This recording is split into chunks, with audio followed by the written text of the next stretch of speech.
மரியாளும் அவள் சகோதரியாகிய மார்த்தாலும் இருந்த பெத்தானியா கிராமத்தில் உள்ளவனுமாகிய லாசரு என்னும் ஒருவன் வியாதிப்பட்டிருந்தான். கர்த்தருக்கு பரிமள தைலம் பூசி தன் தலைமயிரால் அவருடைய பாதங்களை துடைத்தவள் அந்த மரியாளே. அவருடைய சகோதரனாகிய லாசரு வியாதியாயிருந்தான். அப்பொழுது அவனுடைய சகோதரிகள், ஆண்டவரே, நீ சிநேகிக்கிறவன் வியாதியாயிருக்கிறான் என்று சொல்ல அவரிடத்திற்கு ஆள் அனுப்பினார்கள். இயேசு அதை கேட்டபொழுது, இந்த வியாதி மரணத்துக்கு ஏதுவாயிராமல் தேவனுடைய மகிமை விளங்குவதற்கு ஏதுவாயிருக்கிறது. தேவனுடைய குமாரனும் அதனால் மகிமைப்படுவார் என்றார். இயேசு மார்த்தாளிடத்திலும் அவளுடைய சகோதரியினிடத்திலும் லாசருவினிடத்திலும் அன்பாயிருந்தார். அவன் வியாதியாய் இருக்கிறதாக அவர் கேள்விப்பட்ட பொழுது தாம் இருந்த இடத்திலே பின்னும் 2 நாள் தங்கினார்.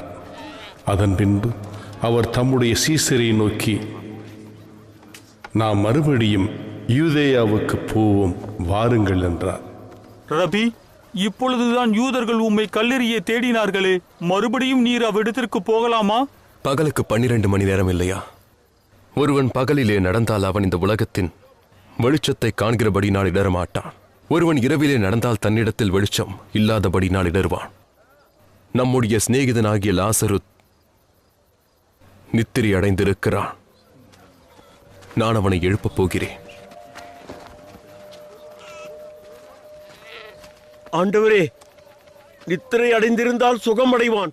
இயேசுவானவர் அவருடைய மரணத்தை குறித்து அப்படி சொன்னார். அவர்களோ நித்திரை செய்து இளைப்பாறுகிறதை குறித்து சொன்னார் என்று நினைத்தார். லாசரு மரித்து போனான். வெளிப்படையாகவே சொன்னார். நான் அங்கே இராததினால் நீங்கள் விசுவாசம் உள்ளவர்களாகிறதற்கு எது உண்டென்று உங்கள் நிமித்தம் சந்தோஷப்படுகிறேன். இப்பொழுது அவனிடத்திற்கு போவோம், வாருங்கள். அப்பொழுது திதுமு எனப்பட்ட தோமா மற்ற சீசர்களை நோக்கி, அவரோடு கூடவே மரிக்கும்படிக்கு நாமும் போவோம், வாருங்கள்.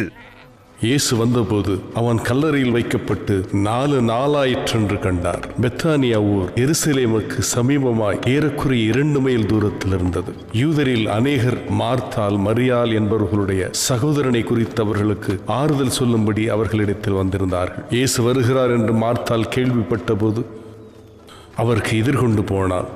மரியாளோ வீட்டில் உட்கார்ந்திருந்தாள். ஆண்டவரே, நீர் இங்கே இருந்தீரானால் என் சகோதரன் மரிக்க மாட்டான். இப்பொழுதும் நீர் தேவனிடத்தில் கேட்டுக்கொள்வதெதுவோ அதை தேவன் உமக்கு தந்தருளுவார் என்று அறிந்திருக்கிறேன். உன் சகோதரன் உயிர்த்தெழுந்திருப்பான். உயிர்த்தெழுதல் நடக்கும் கடைசி நாளிலே அவனும் உயிர்த்தெழுந்திருப்பான் என்று அறிந்திருக்கிறேன். நானே உயிர்த்தெழுதலும் ஜீவனமாயிருக்கிறேன். என்னை விசுவாசிக்கிறவன் மரித்தாலும் பிழைப்பான். உயிரோடு இருந்து என்னை விசுவாசிக்கிறவன் எவனும் என்றென்றைக்கும் மறியாமல் இருப்பான். இதை விசுவாசிக்கிறாயா?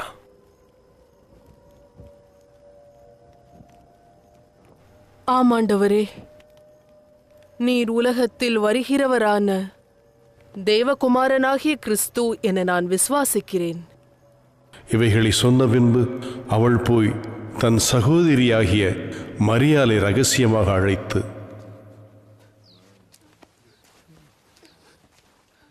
போதகர் வந்திருக்கிறார், உன்னை அழைக்கிறார்.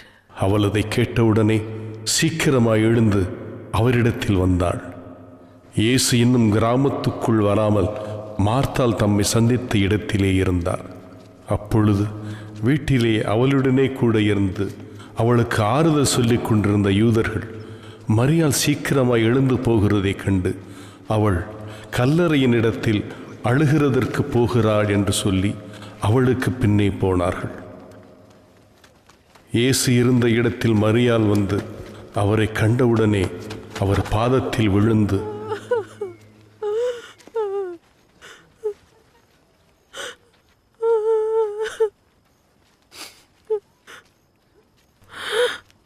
ஆண்டவரே,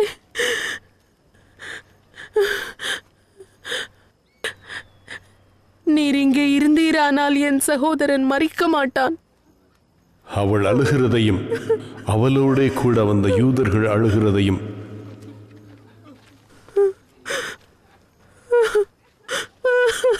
இயேசு கண்டபோது ஆவியிலே கலங்கி துயரமடைந்து,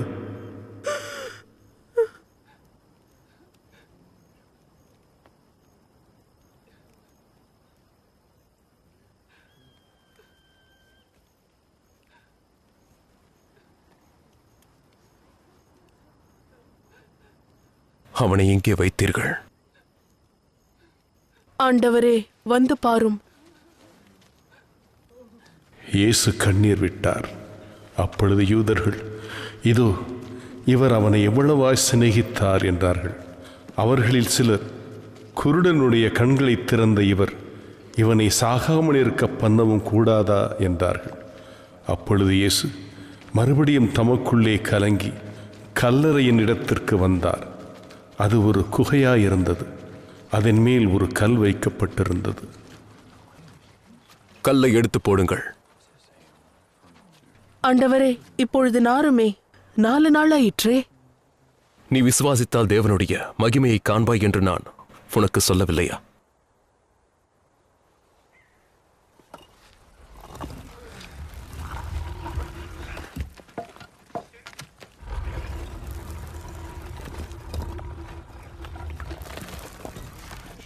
அப்பொழுது மரித்தவன் வைக்கப்பட்ட இடத்தில் இருந்த கல்லை எடுத்து போட்டார்கள்.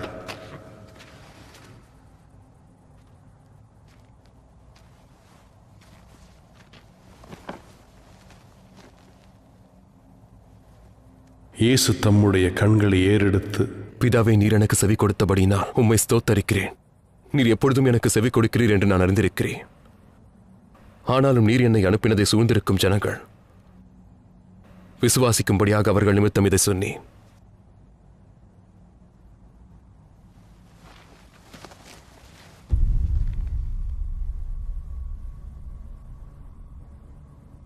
இவைகளை சொன்ன பின்பு உரத்த சத்தமாய் கூப்பிட்டார், லாசருவே, வெளியே வா.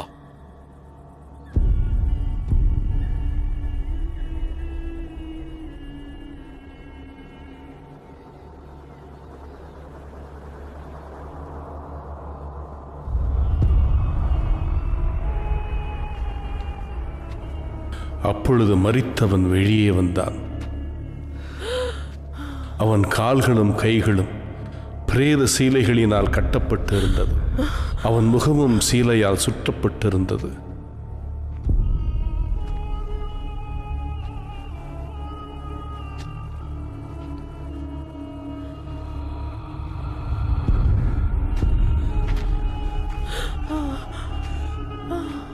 இவனை கட்டவிழ்த்து விடுங்கள்.